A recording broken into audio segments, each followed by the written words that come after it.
Hey, what is up everyone? It's Kyle here, bringing you another mock draft, and today I have something a little different, but even though it's different, this is now going to be the mainstay of my channel.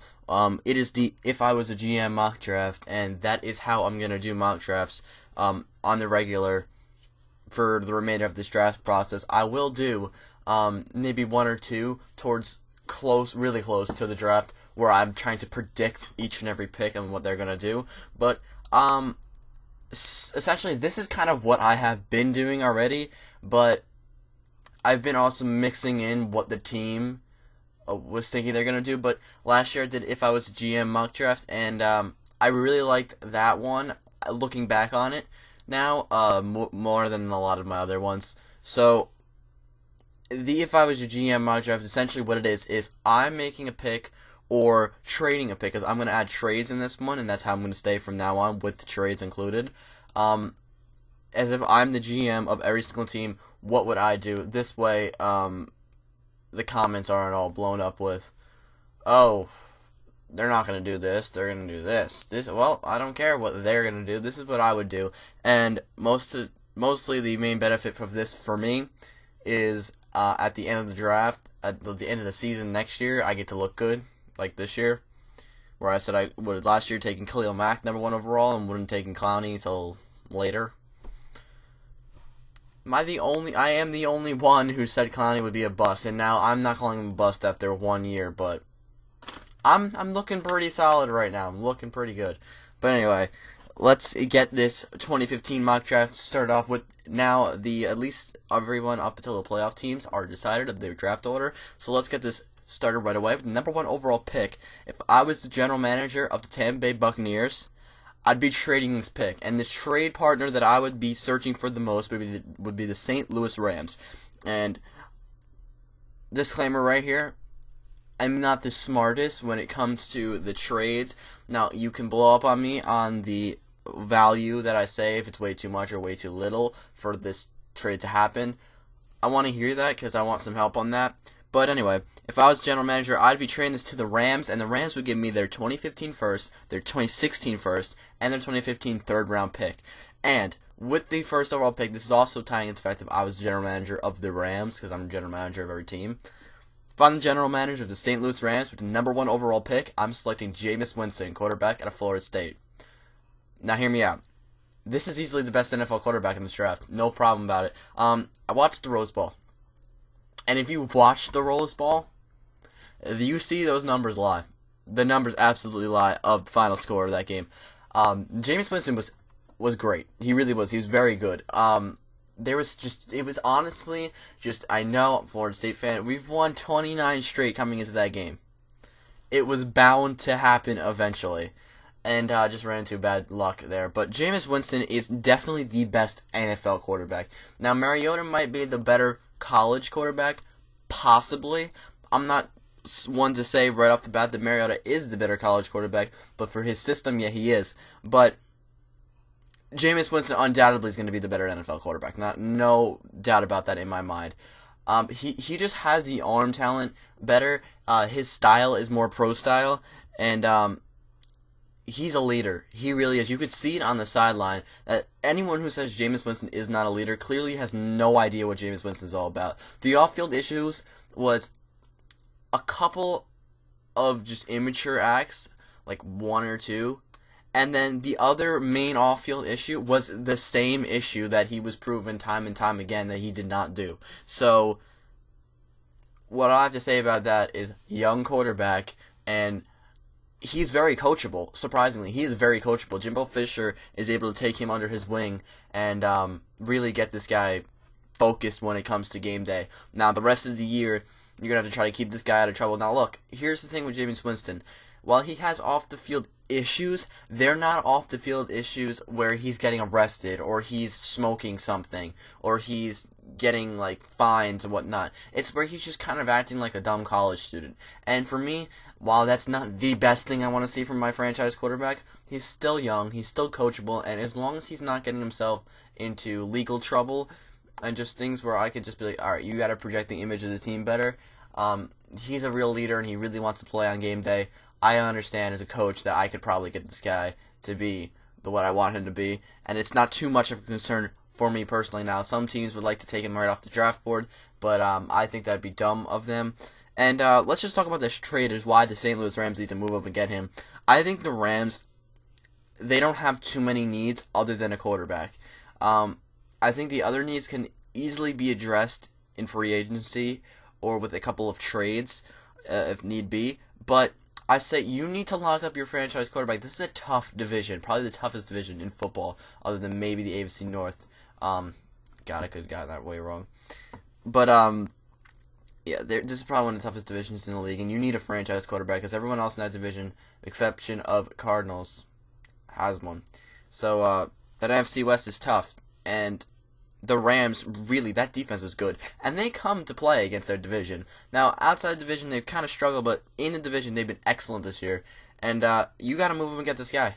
Really do. If I was the general manager of this team, I would be pushing for, if I was the coach of this team, I'd be pushing for Jameis Winston and not Marcus Mariota. Marcus Mariota is going to be a pain in the ass to work with. Now, will he be a good quarterback? Probably. He probably will. He has the ability to. But the first couple of years, he's going to be a headache for whoever's designing this offense because he has no idea how to play in a pro-style offense. We'll get on to Mariota later on in this video. But just to recap, I'm the general manager of the Tampa Bay Buccaneers. Number 1 overall pick, I'm trading it to the St. Louis Rams. And the St. Louis Rams will take Jameis Winston, quarterback out of Florida State. Alright, we're going to move on to number 2 pick. And if I was the general manager of the Tennessee Titans with the number 2 overall pick, I would select Randy Gregory, defensive end out of Nebraska. This guy fits the scheme the best, easily. This is plain and simple. This is a perfect fit. Now, a lot of people have them going quarterback, and I just want to touch upon that for a minute here. From what I've seen the last few years, a lot of the number 1 picks, the Texans and the Chiefs the last 2 years, I could see them going quarterback, but however, there wasn't a quarterback that was good enough to go number 1 overall those last 2 years. But both of those two teams, they needed quarterbacks. The Chiefs, they ended up getting Alex Smith, and that changed that entire team, and I knew that was going to change that entire team. Once that happened, I knew that would change the entire team, without a doubt. That move easily just affected that entire franchise, because that team was pretty much a quarterback away. Last year, the Texans, now they're not a quarterback away, but they're pretty damn close to a quarterback away. And if they took a quarterback last year, it would have changed their entire franchise this season. But they took Clowney, which I think they could have moved that pick to get, but we're not going to talk about that right now. But this year, at the top of this draft, they got 2 really bad football teams that aren't a quarterback away. And when you're not a quarterback away, you need to try to build the talent as much as possible. Now, with the Buccaneers, I could see the Buccaneers taking a quarterback more than I could see the Tennessee Titans. There's no way I could see the Titans taking a quarterback. There's just absolutely no way. And there's no way I would do it. Coach Ken Winston doesn't like young quarterbacks. He doesn't work well with young quarterbacks. You want that coach to feel comfortable. And now, more than ever in the NFL, my strategy, my mentality as a GM is working. I've seen it's working so well, which is build the best front 7 you possibly can. Spend everything you can, get that front 7 on your defensive side of the ball, and that affects your entire team. You can get pretty decent corners and secondary. You don't need to have Darrelle Revis on everywhere in the defense, but you need to have a great front 7. And Jarrell Casey is a good start, and that's 1. You've got 1 out of 7. You have Jarrell Casey.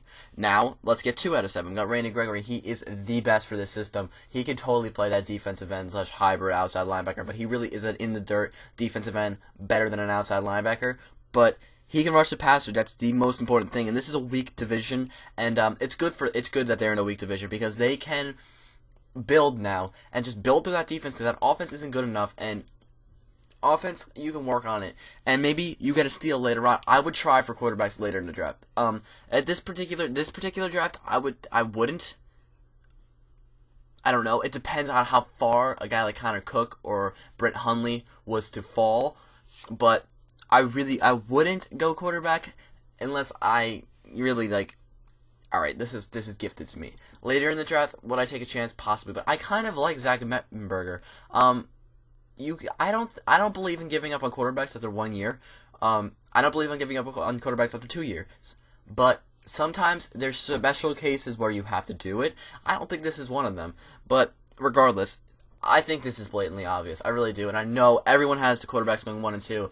But really, when you look in deep down into it and you think about it, what really makes sense for my franchise if I'm the general manager of the Tennessee Titans, and it's not Marcus Mariota, it's Randy Gregory. And this defense is horrible. And, again, top, you want guys that could translate. And this guy, in my opinion, is probably the best, one of the best, if not the best player in this draft. Just to recap, number 2, if I was the general manager of Tennessee Titans, I'd be taking Randy Gregory, defensive end, out of Nebraska. Okay. Moving on to number 3 pick. If I'm the general manager of the Jacksonville Jaguars, with the number 3 overall pick, I'm taking Shane Ray, the defensive end out of Missouri. I really, really like this kid. Now, he's not as high on the board for me as Randy Gregory, but he's pretty much, he's just as close. He's right below him. He's at 3. But I really like him. And I'm not just saying this because he went to Missouri. He just reminds me of Aldon Smith. He's so fast. He's a really fast guy. I love how he gets to the edge and just kind of, gets down low and gets around the tackles and gets in. He's one of those kind of guys who's just going to really put pressure on the quarterback every single time because of his speed. Once he gets around that tackle, you got to get that ball out immediately or he's going to hit you. And with a team like the Jaguars, now I can see them going either they're going to go Shane Ray and they get the elite outside edge rusher, or they're going to go Leonard Williams. And either way, I can see them going either of these guys and fitting well. But for me, personally, I like Shane Ray a lot. I think he's going to be a very good NFL player. And just, it makes sense for me as, no, that made no sense at all. It makes sense for me as the franchise. This team is going to be built through defense. It really is. They've hit and miss on so many offensive draft picks. It's just unbelievable how they've hit and miss on so many guys. I just don't understand what they're doing. But again, build a front 7. This team has more than the Titans do. In terms of their front 7, they have Senderick Marks, who tore his ACL, which is unfortunate. Hopefully he'll be ready for next season. He's a bright young player. I really hope the best for him. I like him a lot. They got Telvin Smith out of Florida State, absolute monster at Florida State, and an absolute monster as he's coming into the NFL. One of the fastest outside linebackers, who is just a straight up 4-3 outside linebacker, who is pretty much a middle linebacker. That guy's great. And Paul Pleswosny, who is on the decline, but he's still a good middle linebacker in the NFL. And so this front 7 is starting to come along a little bit. And I say keep building that, keep building, make this team strong. That secondary is horrible, with the exception of Jonathan Cyprien, who could also play into that front 7 because he's a big hitting guy. And again, let's just have this be a great front 7, and not let the defense get as exposed. Pretty much having 2 edge rushers and 2 pass rushing defensive tackles and a good linebacking core makes your defense look good and perform good when there's still a lot of holes, and that's what the Jaguars need. And so, with the number 3 overall pick, if I'm the general manager of the Jacksonville Jaguars, defensive end Shane Ray out of Missouri. Okay, we're going to move on to the number 4 overall pick. And if I'm the general manager of the Oakland Raiders with the number 4 overall pick, I'm taking Leonard Williams, the defensive lineman out of USC. And just kind of slipped up a little bit there, but I actually just said the very main thing with Leonard Williams is he can really play defensive tackle and defensive end. I like him more as a defensive tackle. But the fact that he can play defensive end is good because it gives me flexibility to move into whatever kind of scheme I want, and that gives me 2 potentially elite hybrid players on my defense in Khalil Mack and Leonard Williams, and that's good. You got 2 really versatile guys like that. Now Khalil Mack, I see as he's absolutely the best possible 3-4 hybrid outside linebacker, which means sometimes he's a pass rushing outside linebacker, and sometimes he's a stand-up outside linebacker, which is great for him. Or he's more like in that role of where he'd be in a 3-4, where edge, rushing off the edge, but he's dropping back in coverage. That's perfect for him. And Leonard Williams, he can play defensive tackle if he's in a 4-3, and if he's in a 3-4, he can play defensive end, and he can even play defensive tackle there, and even in a 4-3, he can play defensive end as well. A 3-4 defensive end, a 3-4 defensive tackle, 4-3 defensive end, 4-3 defensive tackle. This guy can really play anywhere, and he's athletic, very good. One thing that bothers me about him is he is from USC, and I just don't know what the deal with USC players is. But it kind of gives me a little red card, and I'm not even kidding. Honestly, you got to look at programs that translate well into the NFL. And just going to throw this out here, I know this is going to be a little bit biased, but it's the first thing that pops into my head. Florida State players translate very well into the NFL. So, but USC guys, quarterbacks especially, haven't really translated well. So if this is a USC quarterback here, would I be taking him? Really got to look at you really got to just look at the player and not really worry about what school they went to. But sometimes that does factor in a little bit. Defensive lineman is a little bit different. Leonard Williams is definitely a really good player, and I think this would be a good fit for the Raiders. And this Raiders team, again, we're gonna build this defense first. Go defense first. If I'm the GM, as that's really, in my opinion, what wins games. Because if you could stop that team from scoring, all you need is one field goal. And they have Special Janikowski. So, again, just to recap, number 4 overall pick, Oakland Raiders, Leonard Williams, defensive lineman out of USC. Alright, moving on to number 5 overall pick. If I'm the general manager of the Washington Redskins, with the number 5 overall pick, I'm going to take Landon Collins, safety out of Alabama. I'm not too big about taking safeties this high in the draft, but I'm saying they need to go defense here, without a doubt. Really, I'm surprised Jay Gruden's still there. I'm surprised that the offensive coordinator is still there. I'm sorry. I'm not surprised. It's just that I would expect it better from an NFL franchise. Really, this was just, we're going to start there. We're going to talk about this for a little bit. Really, Jay Gruden was just not a smart hiring. There's no discredit to him. He's a good coach. It's just that when you invest that much into RG3, you need to invest the coach that's going to make him good, and the guy's going to fit his scheme. You got to build around the guy when you give up that much for him. I don't believe in giving up that much for one player. I don't believe in it, because no matter who it is, that just changes the entire outlook of your franchise, because now that you gave up all this stuff for him, you have to build around him. You have no choice, because you gave up all these picks. You gave up the building blocks that in case he did not succeed, that you could build around somebody else or just build the team up. But now, this is the guy you have to build your team around, and you have to rely on him to carry your team because you gave up so much for him. But with that being said, they didn't do that. That offense has a lot of talent on it.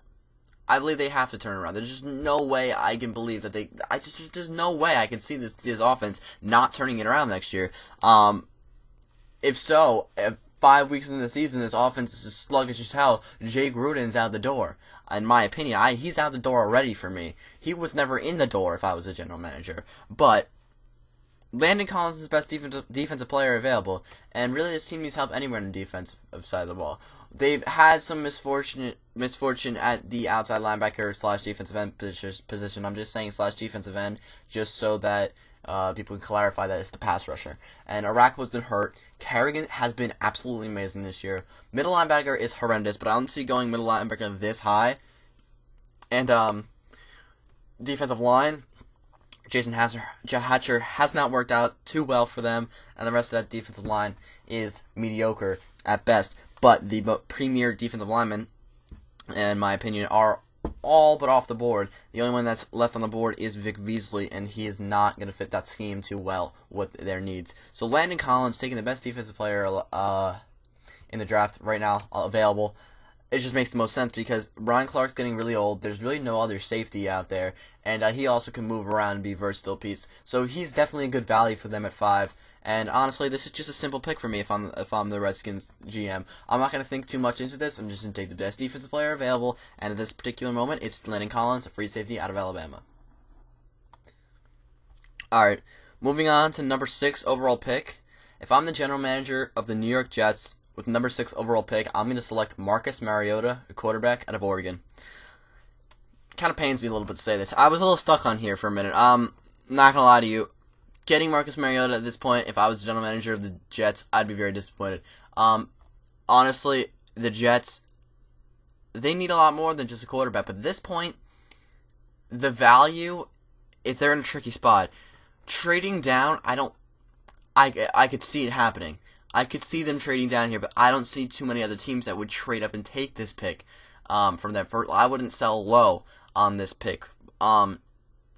If the team like the Houston Texans wanted to move all the way up to get him, they'd have to give me a ton because they do have top 10 needs. It's just, am I going to go the offensive lineman, Andrus Peat here, or Brandon Scherff, whichever one I prefer at this point? I don't know, because offensive linemen, they take a little while to translate.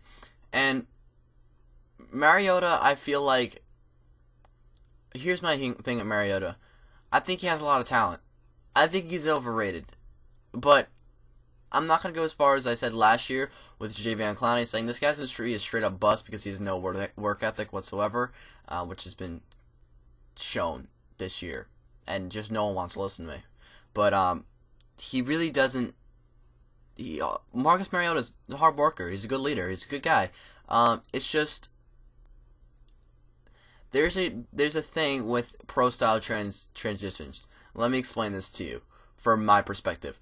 There's certain guys, when we talk about can they fit into a pro style offense, that have just very good college attributes, such as like a Denard Robinson, great college quarterback, really predominantly runs the ball, and as you see now, he's an NFL running back. That's not a pro style offense. That's a way out there, not gonna fit whatsoever. We know that. We knew that at all. He's not gonna be a quarterback.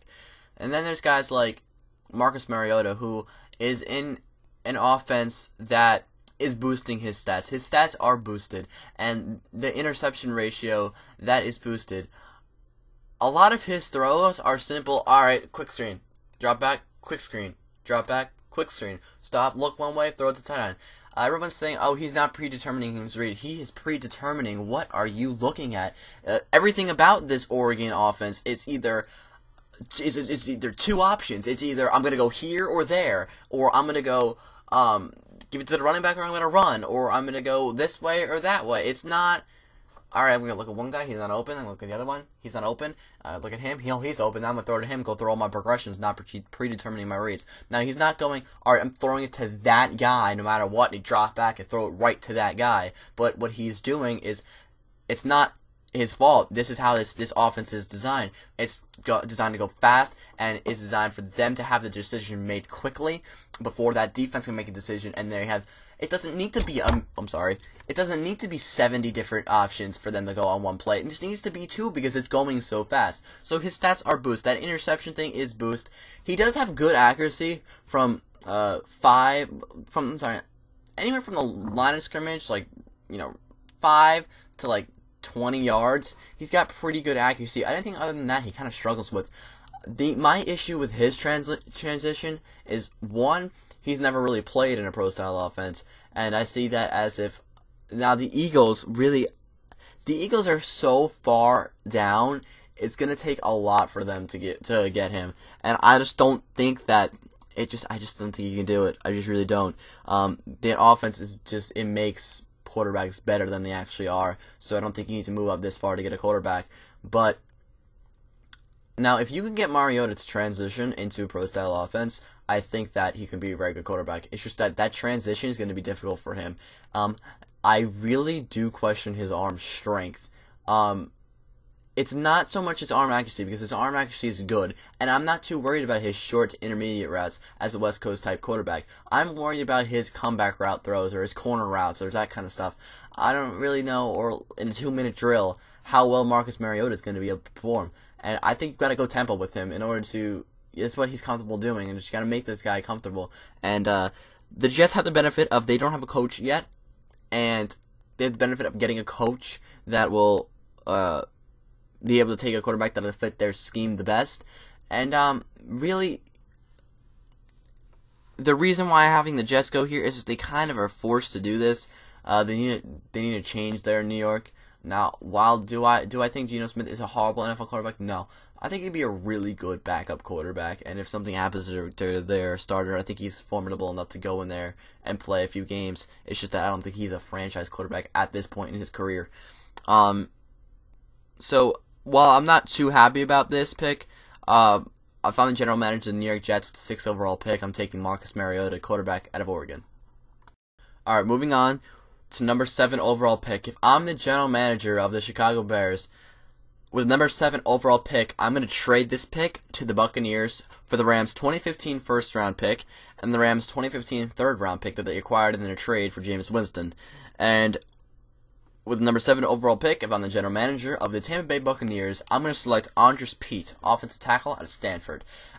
Previous draft, I had him going number 1 overall. And plain simple, it's because I didn't have trades. That's the reason why I had him going number 1 overall, is because I don't have trades. And I say this guy is definitely the best player that the Buccaneers need. I'm sorry, this is definitely what the Buccaneers need. I could see them really going offensive line in free agency. It's just that they need so much oh my god, I can't speak today. I don't know what's going on. They need so much on that offensive line. It's just an absolute disarray there. And you can't put a quarterback in there unless you have a good offensive line. And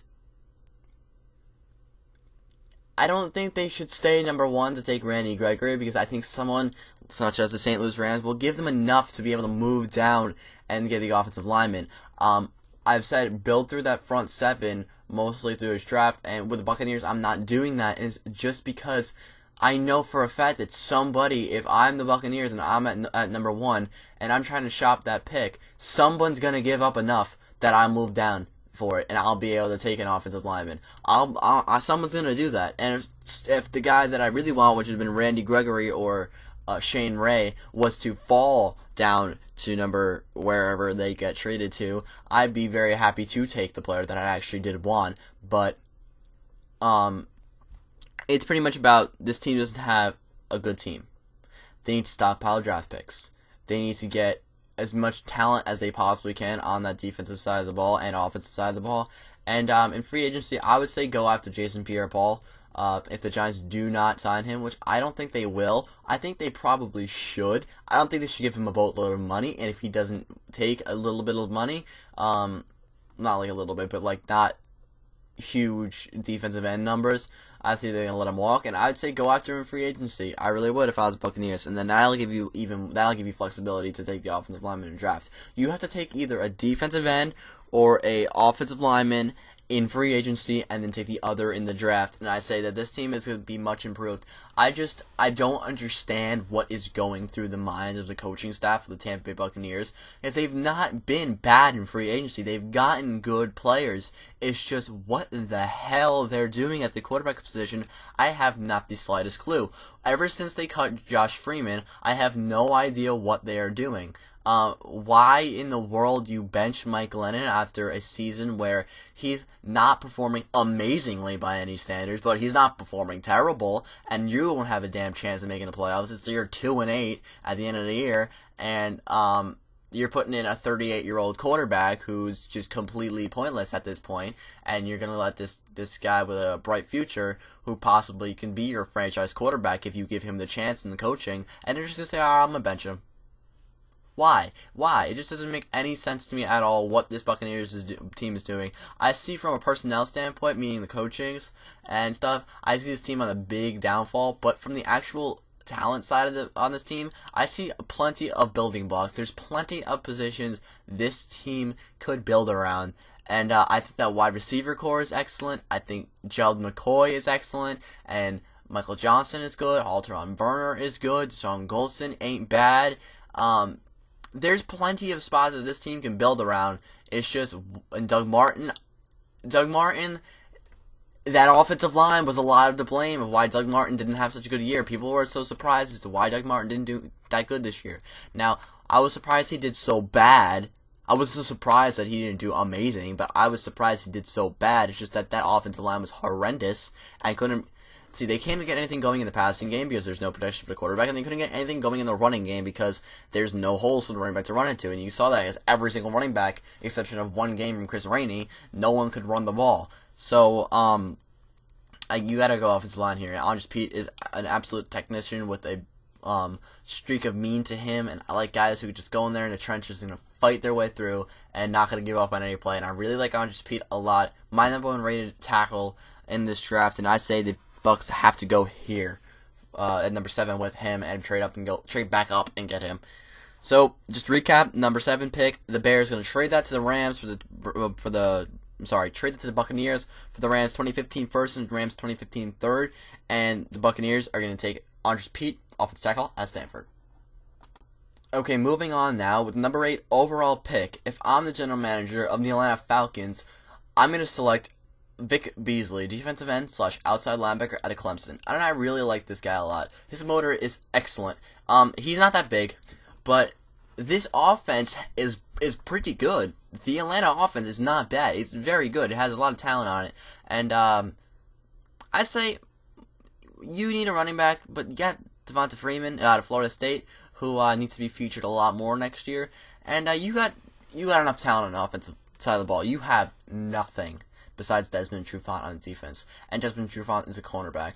And no matter how good you are as a cornerback, that quarterback has enough time.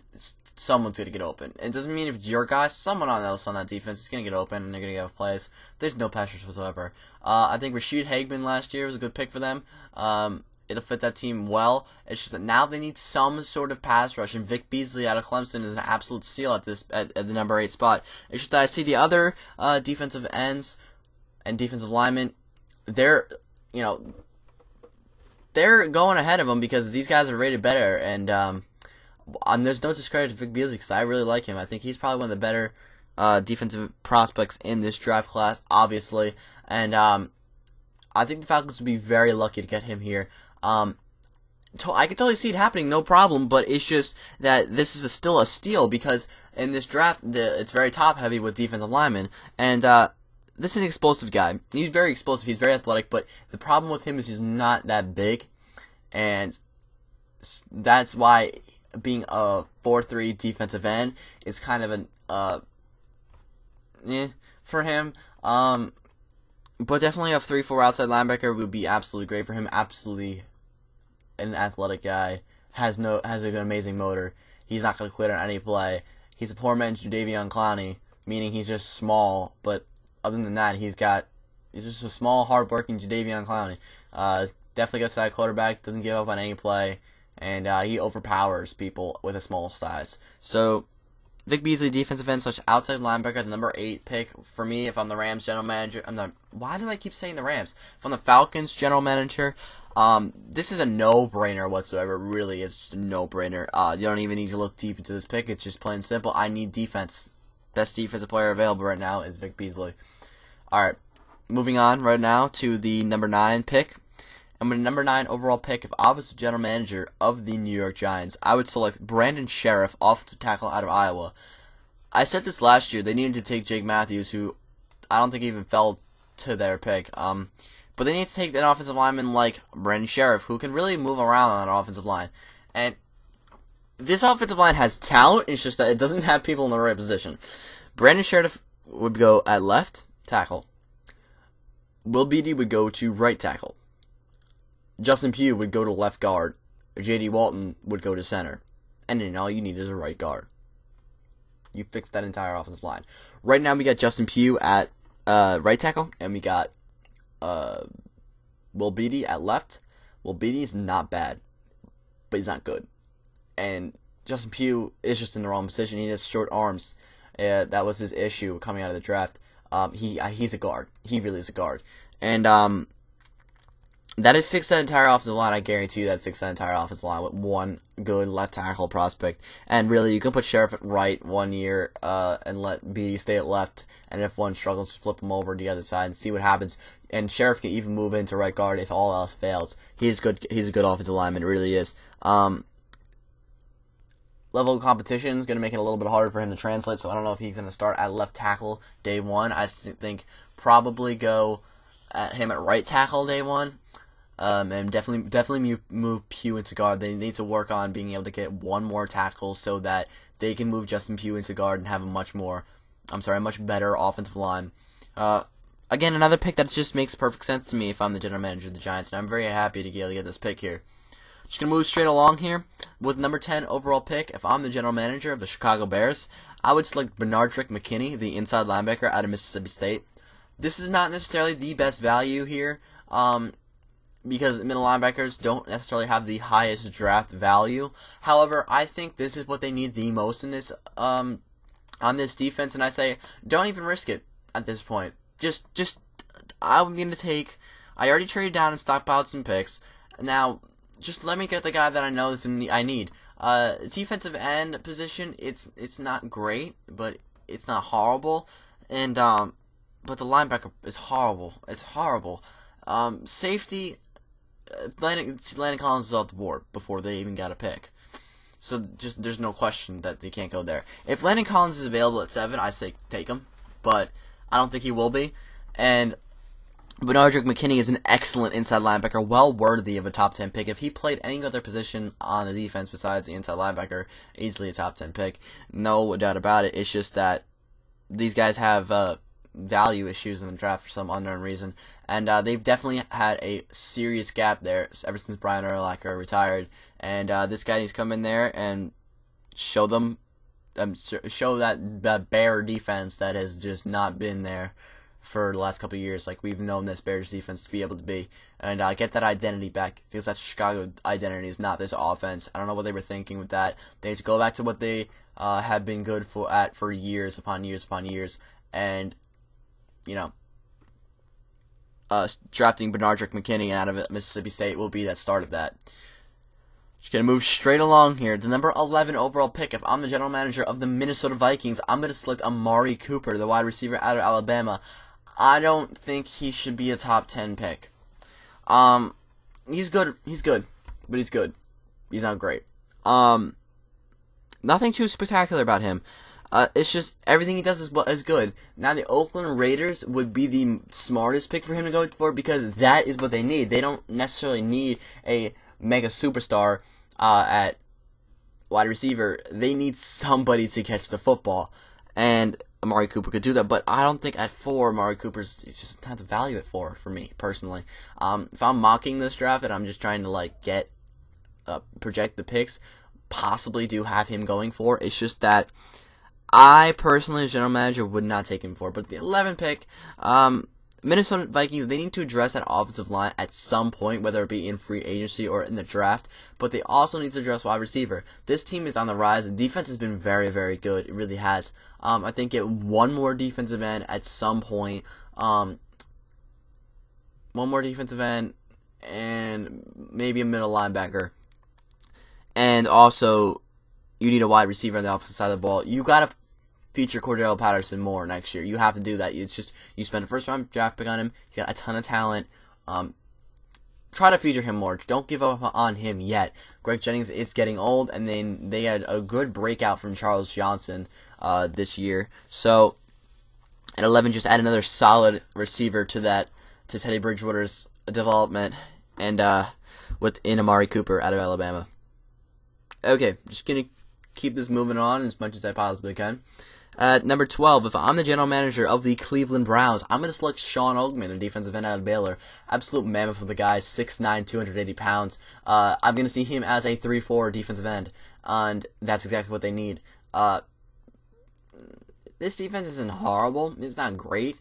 I'd see they have 2 first-round picks, which gives them the flexibility to take a defensive player and an offensive player, or they can double down on either side of the ball. I think in the next couple of years they need to get younger at the linebacking position.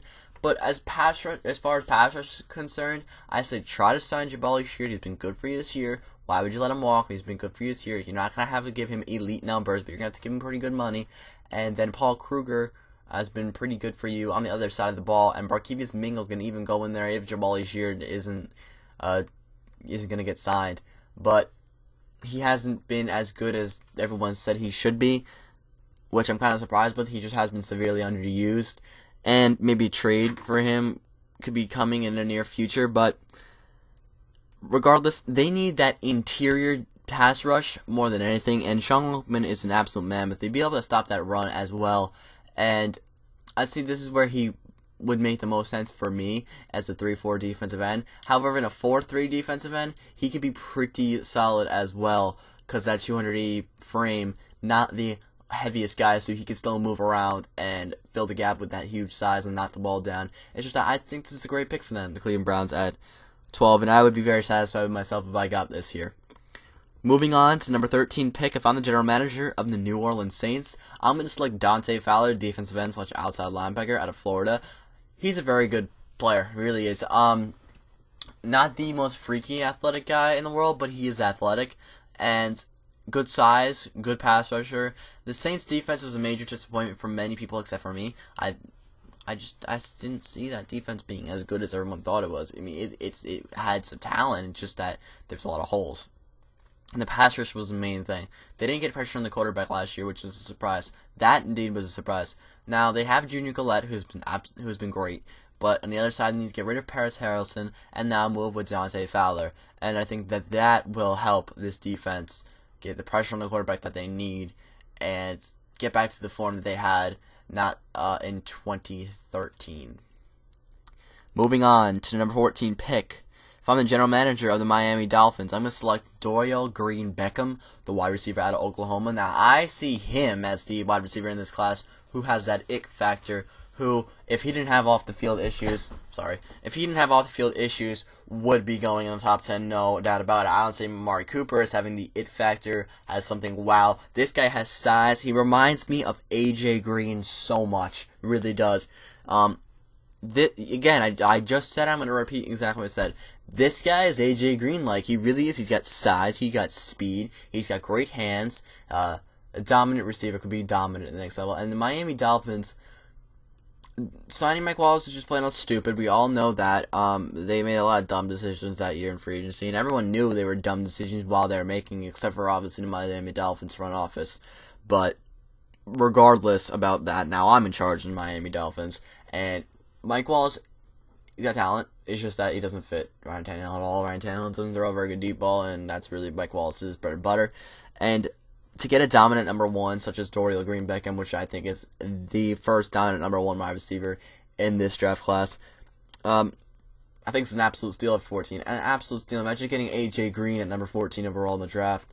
Imagine trading for your first-round pick for A.J. Green if you're having a mid-10 to 20 range player. That's exactly what you're going to get, pretty much, with drafting Dorial Green-Beckham, if he can stay on the field. And while Miami is not the most ideal place for him to go, a guy with personality issues and off-the-field troubles, Miami isn't necessarily the best place to go. A little bit dysfunctional in that locker room. Joe Fiblin, I have no idea. Fiblin has, one more year to get this team where it needs to be. And there's definitely made significant strides forward this year. And it's just that Ryan Tannehill's deep ball is definitely going to come back and bite them. If he can get that thing to work, then we can see him as being a legit NFL quarterback. But until then, he's a West Coast quarterback, and he is your quarterback, and you do need to build around him. And this defense is very good. Definitely need to invest in middle linebacker help, and any linebacker help, really, later on in this draft or in free agency. But secondary is pretty good, and their two defensive ends, Olivier Vernon and Cameron Wake, are excellent defensive ends, along with, I believe that's Randy Starks as a defensive tackle. So, doing pretty good there. Moving on now to number 15 overall pick, and if I was general manager of the San Francisco 49ers, I'm going to take Marcus Peters, the cornerback that was out of Washington, who was kicked out of that squad. He is the best cornerback in this draft class, without a doubt. It's just that he has significant off-the-field issues, and now, where I would want him to go, along with Dorial Green-Beckham, would be Arizona. Arizona has an amazing locker room, and they've been able to turn around guys who have been good, or like in New England Patriots. The 49ers necessarily have not had the best locker room, but see, these last two picks, these I'm just realizing an issue I had here. And you can pick apart in the comments, not everything I have here is perfect, but this 49ers team is built via defense. They really have. They're built via defense. This is not an offensive-minded team, and while that offense has enough talent on it where I can see they have to get back to form next year. There's no way they don't. Again, it's the same thing in Washington. It's like one more wide receiver. Now, this team I can see needs because they got aging guys such as Anquan Bolden and Vernon Davis. They're aging. But, again, I can't see them being... I'm sorry. Apologize. I can't see that being as bad as they were this year. Again, next year, I really just don't understand what they're doing. But I think cornerback is an obvious need on defense, and Marcus Peters out of Washington, his top 10 talent is just that, can he get his act together? I hope he can. 49ers not the best place to go necessarily, but let's see what they can do. Okay, with number 16 overall pick, if I'm the general manager of the Houston Texans, I'm going to trade this to Cleveland Brown for their first round pick and 4th round pick and next year's 3rd round pick. And with a 16th overall pick, if I'm the general manager of the Cleveland Browns, I'm going to select DeVante Parker, the wide receiver out of Louisville. I absolutely need to have him on my team. Honestly, this guy is another one of these guys who can be dominant number 1 wide receivers. Amari Cooper is obviously the most consistent wide receiver in this draft class, but I don't think he has dominant number 1 potential. But DeVante Parker and Dorial Green-Beckham do. I really like size at the wide receiver position. When I'm talking about size, I mostly mean height. Now, tall, skinny guys can get bumped very well and just bump them off. It's not too hard. But tall, stout guys such as Kelvin Benjamin, Vincent Jackson, Mike Evans, those type of guys, Calvin Johnson, AJ Green, those type of guys, even Des Bryant, are hard to stop when the ball is thrown up high for them. It really is. And DeVante Parker is 6'4", 200-something pounds, big receiver. Definitely going to be a good target for Johnny Manziel or Brian Hoyer, along with Josh Gordon, who can't stay on the field. He cannot stay on the field. This is unfortunate.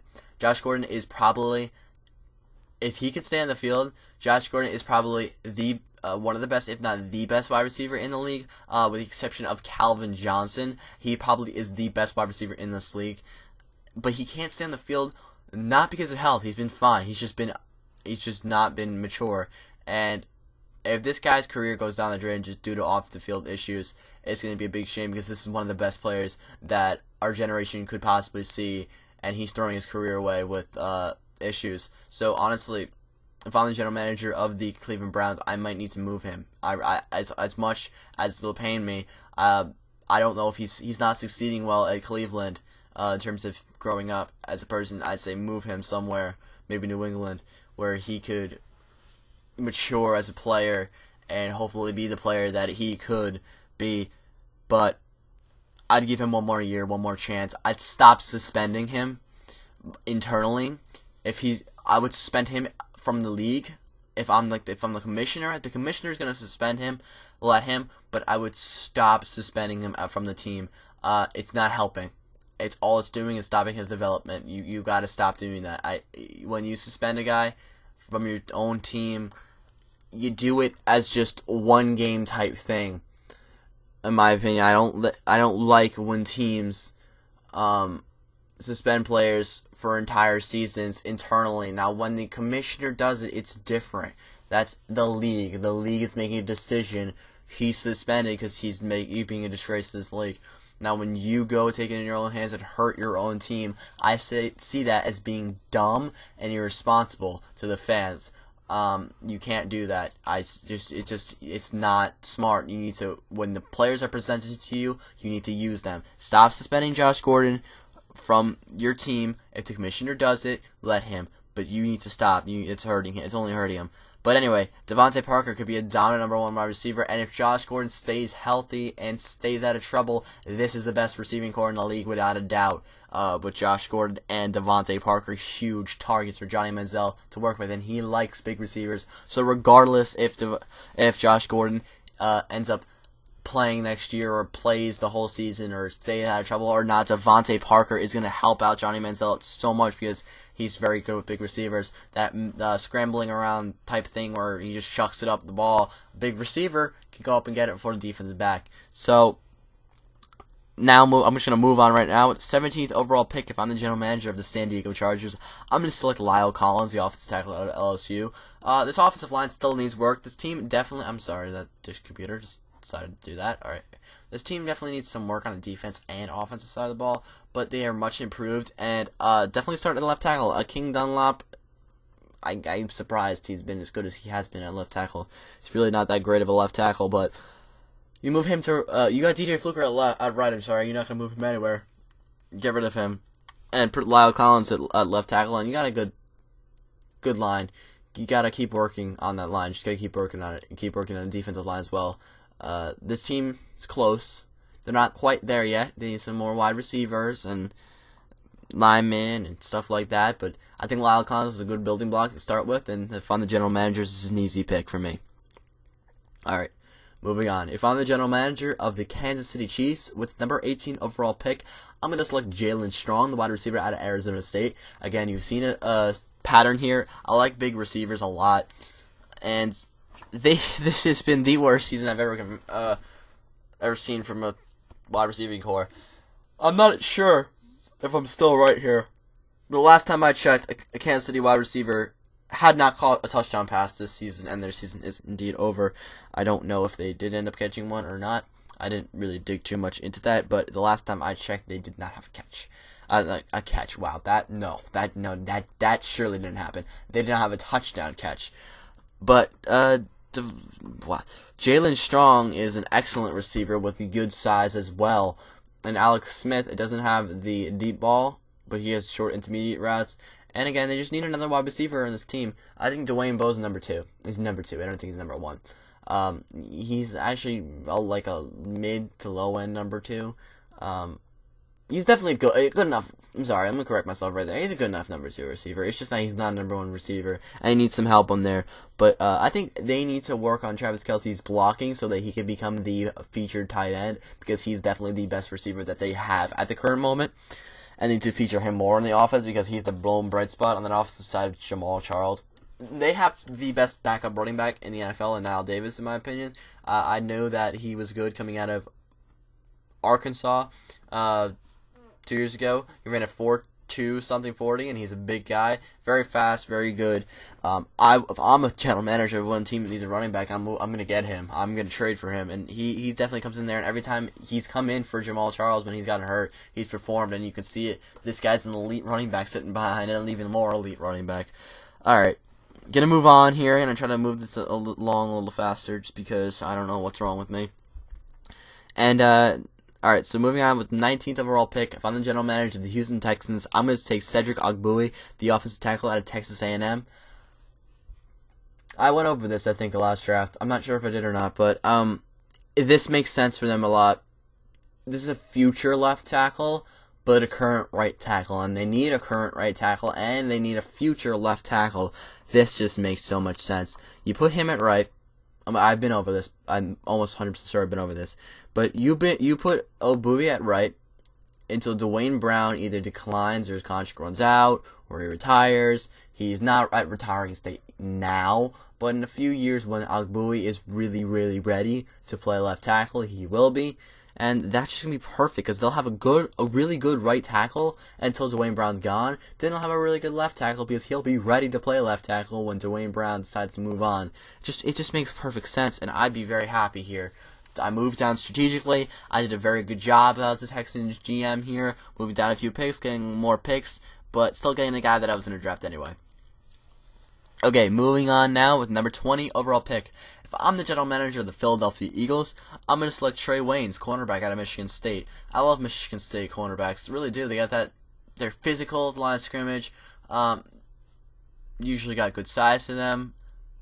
Trae Waynes is exactly that. He's physical, man-to-man corner, but he also is very athletic. And Michigan State defense wasn't as good this year as they are usually, but still got Trae Waynes, probably the best corner in this draft, because Marcus Peters has that off the field issue that I think he'd be the safest cornerback pick in this draft, and there's no such thing as a safe cornerback pick. There really isn't. They're hard to translate to year one, so don't expect too much from him year one, but do expect enough from him in the future, and even year one he could be good, but expect some building blocks. You have to know that when you take a cornerback or offensive lineman, expect some growing pains. That's just plain and simple. That's how it has to go down when you take a cornerback or offensive line in the first round. They're not going to be a superstar right off the bat, such as possibly a quarterback, running back, wide receiver, defensive lineman. Those guys can translate very well the next year. But just recap there. Number 20 overall pick, if I'm the general manager of the Philadelphia Eagles, Trae Waynes, cornerback, Michigan State. Okay, take two here, because I just recorded all these picks, and the file couldn't be found, because I don't know why I'm still using Windows Movie Maker. Why am I doing this to myself? Anyway, we're going, I think I'm on the 21st pick, hopefully. Alright, so 21st overall pick, if I'm the general manager of the Carolina Panthers, I'm going to select Ronnie Stanley, the offensive lineman out of Notre Dame. Reminds me a lot of Zach Martin, a very versatile offensive lineman that I project more as a tackle than as a guard, and that's what the Panthers really do need. And they also need the versatility that if he doesn't pan out at left tackle, they can move him to guard or right tackle. Byron Bell, I think, is a pretty good right tackle because of his side, but left tackle, no. Cannot move. That dude cannot move. He's a big wall, pretty much, to knock guys over and run through them. And I think that you can really get both here because he's not really performed very well at all this season. But Ronnie Stanley is a very good offensive lineman. He, honestly, he's got longer arms than Zach Martin, therefore I project him more as a tackle. It's just that versatility and coming from Notre Dame, he reminds me of Zach Martin, and Zach Martin translated amazingly. Competition will be pretty good for him to have faced in college, and he'll be able to translate well. Small college offensive tackles don't just translate year one very well. They translate sometimes after year one, but just year one, not so much. But anyway, they didn't make any changes in the offseason. The Carolina Panthers at the offensive line position. That offensive line is an absolute disarray. I'm not too sure what the hell they're doing in Carolina at all. I have no idea what they're doing. They suspended Greg Hardy. They cut Steve Smith. They didn't sign a corner. They didn't sign an offensive lineman. They drafted one corner, which is Ben Werke, but who has been the number 2 rated cornerback in the league the last 4 weeks. But they didn't play him until the last 4 weeks. And since he's played, he's been absolutely amazing, but they haven't played him at all. And then they didn't draft an offensive tackle. I have no idea what they're doing. But now I'm in charge, so we're going to start with the offensive line. It's Ronnie Stanley, offensive lineman out of Notre Dame. Okay, moving on now to number 22 overall pick, and I have my Baltimore Ravens selecting Shaq Thomas. If I'm the general manager of the Baltimore Ravens, I'm going to select Shaq Thomas. Thompson, the linebacker out of Washington. Reminds me a lot of Anthony Barr. It's just that whole running back to linebacker thing. The size is similar. The athleticism is similar. I see Shaq Thompson is more of an outside linebacker to the defensive end. Same thing with Anthony Barr, more of an outside linebacker than a defensive end. And Dumerville, his stats are a bit deceiving. He's really a situational pass rusher because he's not an outside linebacker. He's a pass rusher. 17.5 sacks is awesome. But Shaq Thompson, look, here at 22, what I really want the most is a running back. That's what I can see being a good starting position next year is a running back. Gary Kubiak is the offensive coordinator, and I have one of the best offensive lines, if not the best offensive line, besides maybe the Dallas Cowboys, in the league. You don't need to take a running back here. The value of running back in this draft class is going to be 2nd to 3rd round. You can get plenty of good starting running backs in the 2nd to 3rd round. So, with that being said, I don't need to take a running back here, so I'm just going to stockpile talent. And by doing so, I'm going to take Shaq Thompson, linebacker out of Washington, who I think could play a little bit of that outside linebacker position, but also I see could probably take over for Darryl Smith once he eventually does retire as the 2nd middle linebacker in our 3-4 hybrid scheme. It's definitely good value here. Probably won't start every game next season, but will be a solid contributor on what is already an excellent defense. Okay, gonna move right along here. The number 23 overall pick, if I'm the general manager of the Cincinnati Bengals, I'm gonna select Danny Shelton, a defensive tackle out of Washington. Now, this Bengals team, the only real need is defensive tackle, and that's why I'm going to take Danny Shelton here. A big guy, can stop the run, fills that gap very well. Now listen, if I'm in the front office of the Cincinnati Bengals, I'm going to be very confused. Why am I not winning the Super Bowl? Why am I not advancing in the playoffs? And I know the reason. It's because of one unfortunate red-headed man, Andy Dalton. And Andy Dalton has been the epitome of mediocre and average for his entire career in the NFL. He is the definition of an average NFL quarterback. He's not great, he's not bad, but to be a franchise, to be a successful franchise, to be a Super Bowl contender year in and year out, you need an elite guy. And Andy Dalton is not an elite guy, but they paid him like he is. So now you're screwed. Now you're going to sit here for years and years and years and sit there and barely make the playoffs or miss it by 1 game and get eliminated in the 1st or 2nd round of the playoffs. And mark my words right now, they will never win a Super Bowl with Andy Dalton. They won't. They will never win a Super Bowl with him as their starting quarterback. Now, if I end up being wrong, fine, I'll admit it, I was wrong. But I say you got to build this team as best to your ability. You've screwed yourself by signing Andy Dalton this long, and good luck to you. But here you go. Here, take the biggest guy in the draft, Danny Shelton, the defensive tackle out of Washington. Okay, I'm going to move along here with the number 24 overall pick. I have the Pittsburgh Steelers selecting Kevin White, wide receiver out of West Virginia. Pretty much I'm taking the best player available here.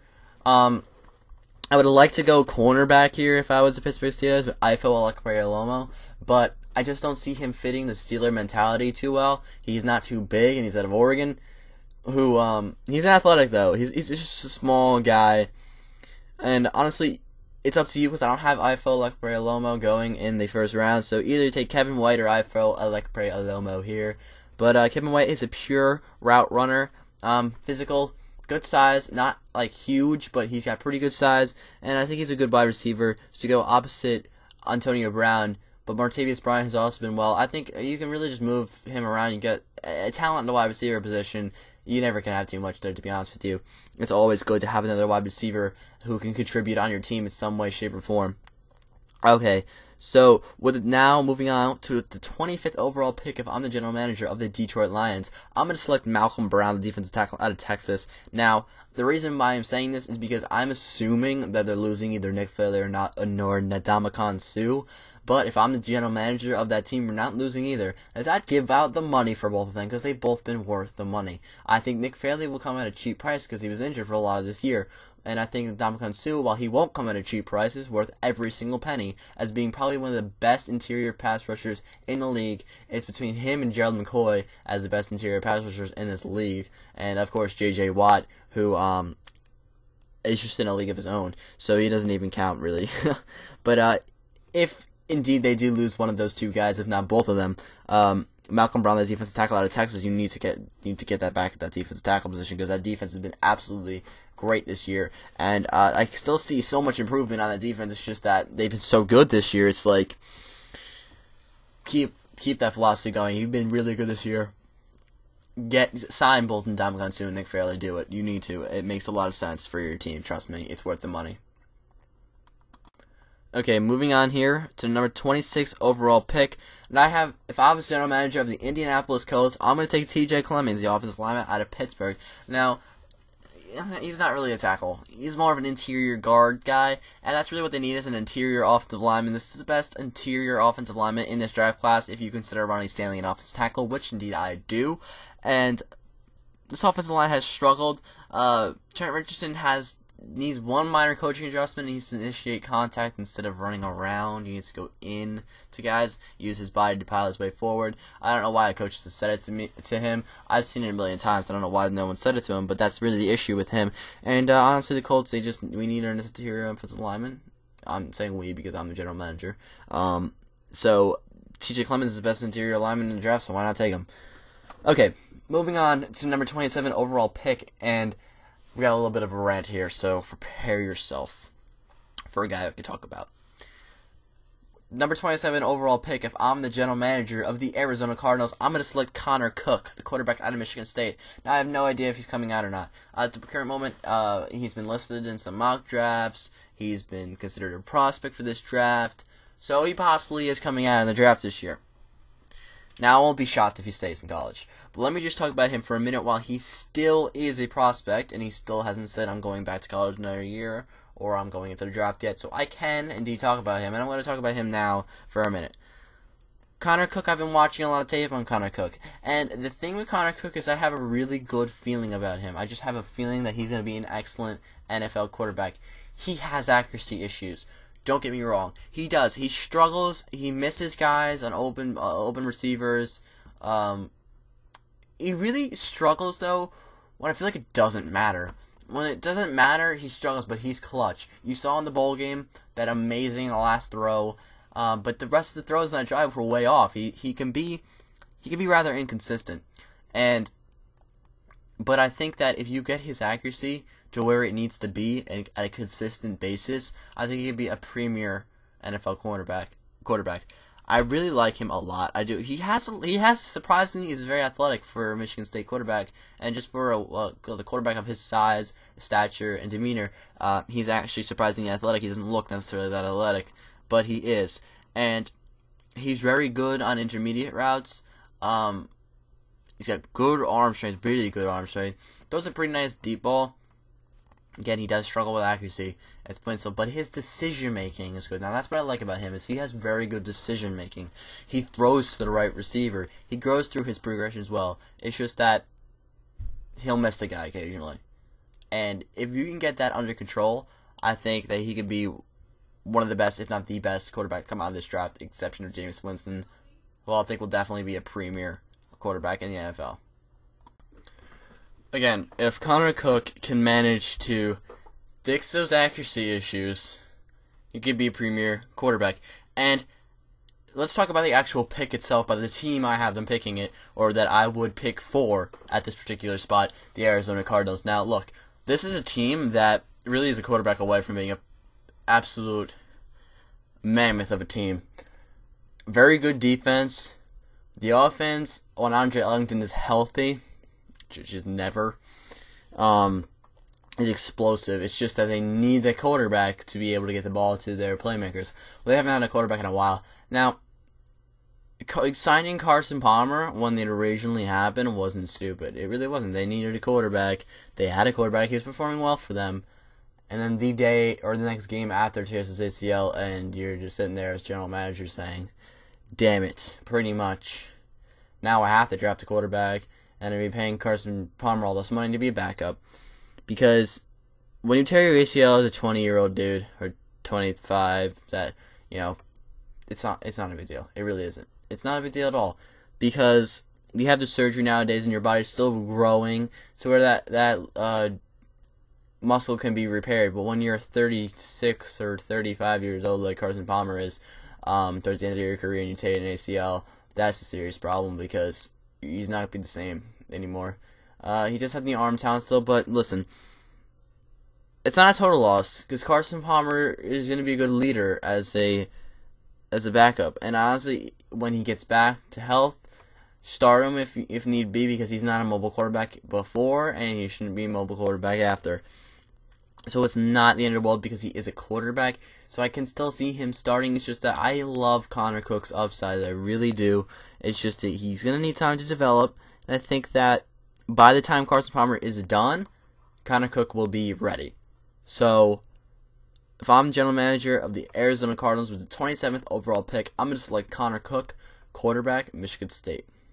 Alright, moving on now. If I was general manager of the Dallas Cowboys, I'd select Ronald Darby, cornerback out of Florida State. Darby, I watch him all year because I'm a Florida State fan, yada, yada, yada. He fights on every play, really does. Like, he's going to get in your face, and he's going to stop you from getting to the ball. Pretty much, the Dallas Cowboys need a corner. They really do. They've struggled at the cornerback play this year. Defense has been much better than we thought it was going to be, but keep in mind, we thought this defense was going to be horrible, like literally horrible. And they haven't been too good. They haven't been that bad. They have been okay. Now, Ronald Darby's going to come in there, and he's going to help you. He's going to help that team out a lot, really is.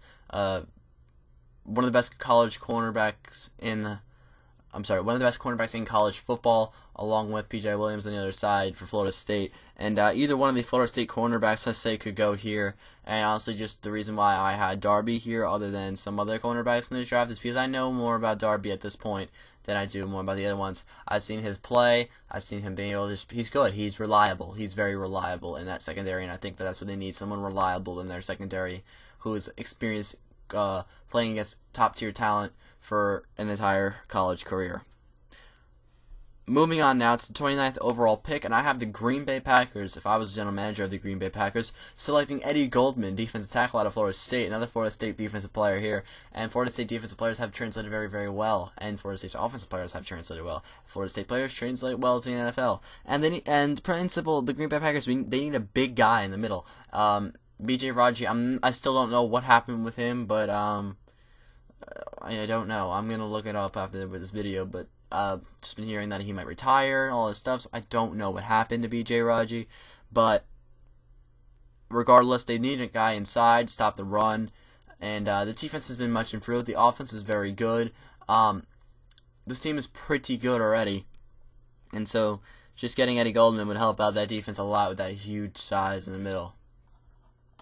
Okay, moving on now to the 30th overall pick. And if I was general manager of the New England Patriots with the number 30 overall pick, I would select Alvin Dupree, the defensive end out of Kentucky, now at a top-tier school, but he's not out of Kentucky, is he?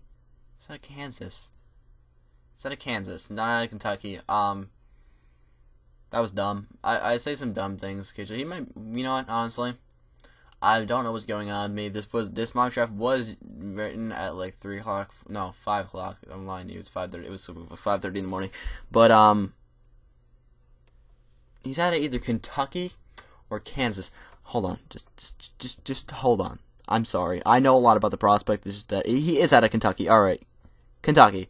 Not a top-tier school, however, he is a very talented guy. I've had him going much higher in my previous mock drafts for sure, but in this particular instance, I have him falling just because of the needs and what I would do as a general manager. And stockpile talent if you're New England Patriots. Now, offensive side of the ball, they do need some help there. Possibly, I don't think Kevin White will go to Pittsburgh. I just kind of had to force him in there at this point because I was tired and it just does something dumb. But a versatile, athletic defensive end can move around everywhere, and this is a hybrid defensive scheme with Bill Belichick in New England, and this is a guy who can play in that hybrid scheme and fit this team very, very well. And I think they need one more pass rusher, I really do. Rob Nikovich is good, but not great. Chandler Jones has been great, and so I think they need one more guy, or possibly a defensive tackle if Eddie Goldman slips past Green Bay, which he won't, but if he does, take them here. I'm just going to move along right now. If I was general manager of the Denver Broncos, number 31 overall pick, I'd be trading that with the Buffalo Bills for their this year's second-round pick and next year's second-round pick and next year's third-round pick and a player to be named later to move all the way up back into the first round. And with that pick, if I'm the Buffalo Bills, if I was general manager of the Buffalo Bills, the 31st overall pick, I would select Brett Hundley, the quarterback out of UCLA. Now, I'm not too high on Brett Hundley. I'm not too low on Brett Hundley. The thing with him is I've been seeing he's trending going downward rather than upward, and that's not always the best thing for me for a quarterback. I gotta look more into tape. I'm not gonna sit here and ramble on about Brett Hundley when I don't have the credibility to say things about Brett Hundley because I have not watched enough tape on him. I think it's unfair to him and it's unfair to the viewers to sit here and say Brett Hundley's going to be the next greatest quarterback in the world. Brett Hundley's going to be the best quarterback or the worst quarterback in the world. It's just what I'm going to say is that from what I've seen, Hundley is an athletic quarterback, but he's trended downwards ever since last year. So in my opinion, I think he's been trending downwards. I could be wrong. I'm going to look more into this tape on him, but the thing is, they need a quarterback there in Buffalo, and E.J. Manuel, I think it was a reach for them to move up into the first round and get him, but they're going to reach again and get another quarterback in the first round. But regardless, I have them going Brett Hundley here if I'm the general manager, but really, I just see them moving into the first round here at this pick, and that's who I saw them happening to get. Alright. With the final pick in the first round, if I'm the general manager of the Seattle Seahawks with the 32nd overall pick, I'm going to select Devin Funchess, the wide receiver out of Michigan, a big guy. People say he's going to be a tight end. He's not going to be a tight end, but if he is a tight end that fit that offense as well, it doesn't matter where the hell he plays. They need somebody to catch the ball out there in Seattle. Russell Wilson is a little bit overrated, but he does need talent, and he is their franchise quarterback. And Devin Funchess is an excellent wide receiver out of Michigan. Good size. Good catch radius, solid NFL receiver. He will be a solid NFL receiver in my opinion. And that is the first installment of the If I Was a GM NFL mock draft. If you like this video, please leave a like down below and give me a subscribe and a comment if you watch through. And there will definitely be more to come. And if I know that these videos are long, if you guys want them to be broken up into different parts, I possibly could do that. But I have to upload them on a more consistent basis, which means I would be needing more support. So please leave a like down below and a subscribe. And if I get enough likes and enough comments to break these videos up into different parts, I'm hitting everything today. To break these videos into different parts, I definitely will do that if enough support is indeed there. And just a heads up, I do have a camera right here. I'm going to probably start using this camera for my videos more often. It's just that the main issue is I use a Blue Snowball microphone right here, and I use Windows Live Movie Maker with a webcam video to record my videos. So while I do have this camera to use, the main issue is I'm having issues converting an Audacity file to get it to work in Windows Movie Maker. Actually, I think I did get it to work last time. It's just that it's a bit of a headache. So leave your comments down below if you really want me to use that camera. I will use it if it makes the video easier to watch for you. Trust me, there will be, these videos will progress more through the year. It's just that it's early, and I want to get my early opinions out before everyone else starts saying the same things I am, so that I can be heard that these are the things that I'm saying all along.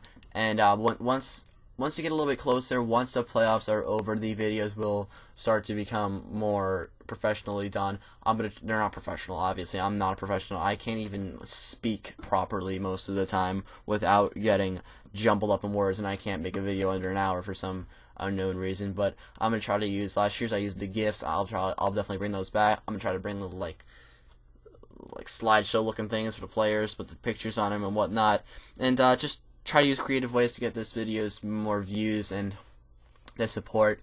Please leave your comments below. I don't care if you hate every second of this mock draft. Leave a comment down below. Give me your opinion. I want to see what everyone thinks.